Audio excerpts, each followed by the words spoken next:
tayo. Naman tayo sa labas. Papahangin. Summer dito eh. Scandinavia eh. Summer dito, 16 degrees. Yun mo. Naka-t-shirt lang ako pero na-feel ko pa rin yung lamig eh.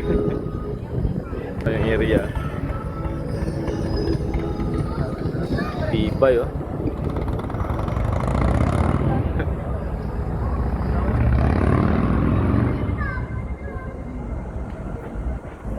Ito yung bansang to na ano eh,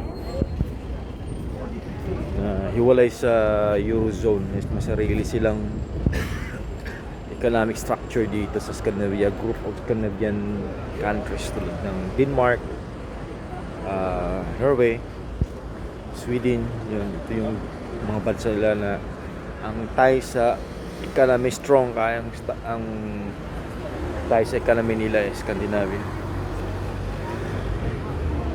Hindi sila sumasakop sa ano eh, sa European Union eh. May sarili silang ano dito eh, grupo yung mga Scandinavia. Kasi tinan mo naman yung history nila dito.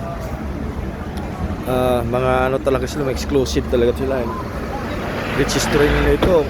Talagang mananakop rin ng ibang bansa to nung panahon ng 1000 AD. Mga Vikings kasi itong mga tao dito eh. Yan.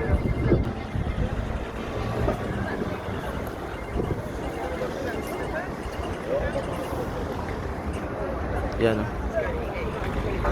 Yan sila.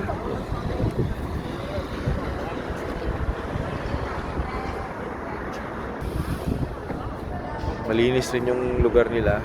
Sarap yung simoy ng hangin. Mga kotse dito, mga ganda. Tesla. Just mga kotse dito, mga Volvo. Minsan mga German made na kotse kasi malapit lang sila sa Germany. Malapit lang sa Germany itong ano, itong Norway. Nasa Norway tayo. Hanggang ngayon lang muna. Salamat.